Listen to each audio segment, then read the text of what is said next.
Israel Iran സംഘർഷം 5 ദിവസം പിന്നിടുകയാണ്.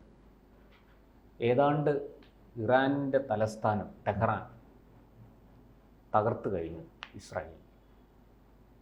യുദ്ധം അവസാനിപ്പിക്കണം എന്ന ഒരു ആവശ്യം ഇറാൻ തന്നെ ഇപ്പോൾ ഉയർത്തുകയാണ്. വെടിനിർത്തലിന് തങ്ങൾ തയ്യാറാണ് എന്ന് പറഞ്ഞ് ഇറാൻ തന്നെ രംഗത്ത് വരുന്ന കാഴ്ചയാണ് ഏറ്റവും ഒടുവിൽ നാം കാണുന്നത്. പക്ഷേ ഇസ്രയേൽ അതിന് തയ്യാറല്ല. എന്തായിരിക്കും സാർ ഇസ്രയേൽ ഈ വെടിനിർത്തലിന് തയ്യാറാകാതെ സംഘർഷവുമായി മുന്നോട്ട് പോകുന്നതിൻ്റെ കാരണം? അവർ എന്തോ ഉദ്ദേശിക്കുന്നുണ്ട്, എന്തോ ലക്ഷ്യമിടുന്നുണ്ട്, എന്താണത്?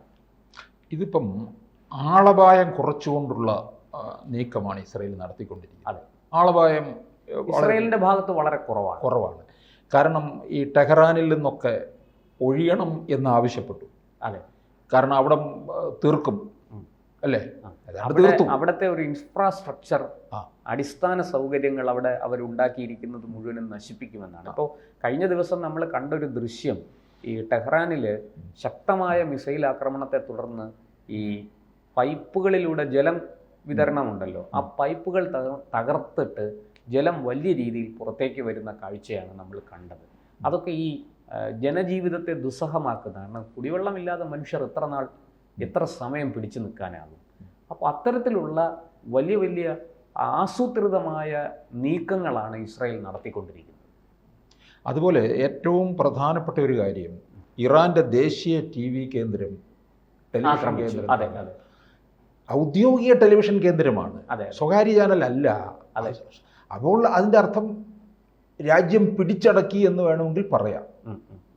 എപ്പോഴും ഒരു ഇത്തരത്തിലുള്ള യുദ്ധമോ യുദ്ധസമാനമായ സാഹചര്യമോ വരുമ്പോൾ ഈ ഔദ്യോഗിക ടെലിവിഷൻ കേന്ദ്രം, റേഡിയോ കേന്ദ്രങ്ങൾ ഇതിനെല്ലാം വൻ പ്രൊട്ടക്ഷൻ കൊടുക്കാറുണ്ട്. കാരണം പലപ്പോഴും അധികാരം പിടിച്ചെടുത്തു എന്ന് അറിയിക്കുന്നത്, ലോകത്തെ അറിയിക്കുന്നത് മാധ്യമങ്ങൾ അങ്ങനെയായിരുന്നു മുമ്പൊക്കെ നടത്തിക്കൊണ്ടിരുന്നത്.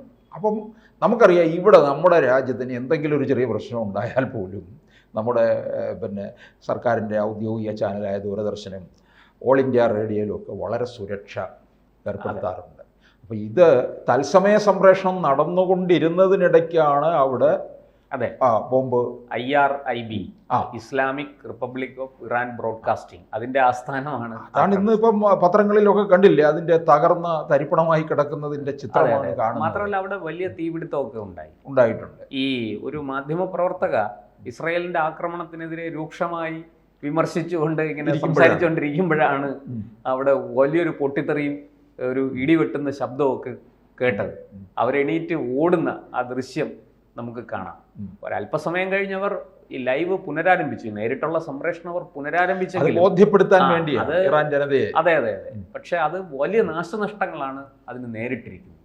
ഇനിയിപ്പം ഇസ്രയേലിൻ്റെ നീക്കം എന്ന് പറയുന്നത് ഇദ്ദേഹത്തെ ആരെയാണ്, പരമോന്നത മതനേതാവ് അയത്തുള്ള അലി ഖൊമാനിയും കുടുംബവും ഇപ്പോൾ അവർ ബംഗറിനുള്ളിൽ അഭയം പ്രാപിച്ചിരിക്കുകയാണ്. അപ്പോൾ അയത്തുള്ള അലി ഖൊമനേയിയാണ് ഇസ്രായേലിന്റെ ലക്ഷ്യം. അത് വധിച്ചു കഴിഞ്ഞാൽ ഈ യുദ്ധം തീർന്നു എന്നാണ് അവർ പറയുന്നത്. പക്ഷേ ഇസ്രായേൽ പറയുന്ന വേറൊരു കാര്യം കൂടിയുണ്ട്. ഇറാൻ യുദ്ധം അവസാനിപ്പിക്കാൻ ആഗ്രഹിക്കുന്നില്ല എന്നാണ് തോന്നുന്നതെന്നും പറയുന്നുണ്ട്. പക്ഷെ അതേസമയം അവർ വെടിനിർത്തലിന് താല്പര്യം അറിയിച്ചു എന്നും പറയുന്നുണ്ട്. കാരണം ഇറാൻ ഇപ്പോൾ വലിയ കനത്ത നാശനഷ്ടമാണ് സംഭവിച്ചുകൊണ്ടിരിക്കുന്നത്. ജനങ്ങളൊക്കെ ഭീതിയോടുകൂടി പോയില്ലേ. ഇപ്പം ഇസ്രായേലിൽ നിന്ന് ഇസ്രായേൽകാരോട് ഇറാനും പറയുന്നുണ്ട് ടെൽ അവീവിൽ നിന്ന് ഒഴിയണം എന്ന് പറയുന്നു. അതാരും കേൾക്കുന്ന പോലുമില്ല. ഇപ്പം ഗാസയുമായിട്ടുള്ള പോരെത്ര കാലം നീണ്ടതെന്ന് നമുക്കറിയാം.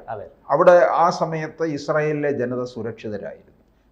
അവിടുത്തെ ഭരണാധികാരികൾ പറഞ്ഞോ, ഇവിടുന്ന് വളരെ ജാഗ്രത പാലിക്കണമെന്ന് പോലും പറയുന്നില്ലായിരുന്നു. യുദ്ധം തുടങ്ങിയ സമയത്ത് നമുക്കറിയാം, ഇന്ത്യ വേണ്ട തരത്തിൽ അവിടുത്തെ ഇന്ത്യക്കാരെല്ലാം ഇനി തിരിച്ചു കൊണ്ടുവരാൻ ശ്രമം നടത്തി. പക്ഷേ അതിൻ്റെ ആവശ്യം ഇല്ല, കാരണം അവരവിടെ സുരക്ഷിതരായിരുന്നു. അപ്പോൾ ഈ സാഹചര്യത്തിലും ഇവിടെ ഇസ്രായേലിൽ നിന്ന് ആരും എങ്ങോട്ട് ഒഴിയുന്നതായിട്ടുള്ള ഒരു വാർത്തയും ഇന്നേ വരെ പറഞ്ഞിട്ടില്ല.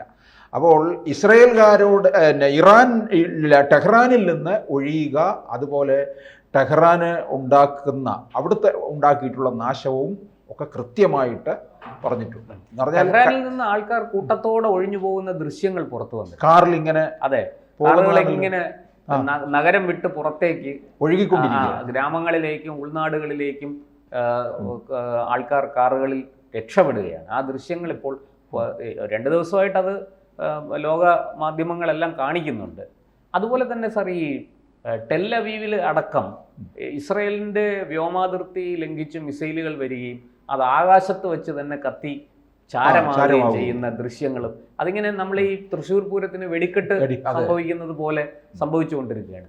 അത് ഈ ഇസ്രയേലിൽ താമസിക്കുന്ന ആൾക്കാർ, ടെൽ അവീവിലും മറ്റും താമസിക്കുന്ന ആൾക്കാർ അതിൻ്റെ വീഡിയോ എടുത്ത ആ ദൃശ്യങ്ങൾ ഇങ്ങനെ സോഷ്യൽ മീഡിയയിൽ ഇട്ടുകൊണ്ടിരിക്കുകയാണ്. അവർക്കതൊരു തമാശയായിട്ടാണ് തോന്നുന്നത്.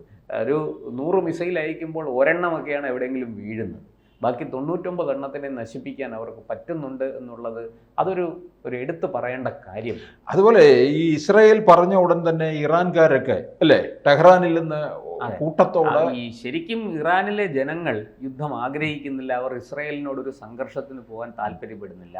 ഒരു പക്ഷേ ഇറാന്റെ ഭരണകൂടം നിർദ്ദേശിക്കുന്നതിനേക്കാൾ കൂടുതൽ അവർ അനുസരിക്കുന്നത് ഇസ്രായേൽ ഭരണകൂടം പറയുന്നതാണെന്ന് തോന്നുന്നു. പ്രശാന്ത് ഓർക്കുന്നുണ്ടോ, അന്ന് ഗാസയുമായിട്ടുള്ള യുദ്ധ സമയത്ത് ഇസ്രായേൽ ബെഞ്ചമിൻ നെതന്യാഹു അവിടുത്തെ ജനതയോട് ആഹ്വാനം ചെയ്ത ഒരു കാര്യമുണ്ട്.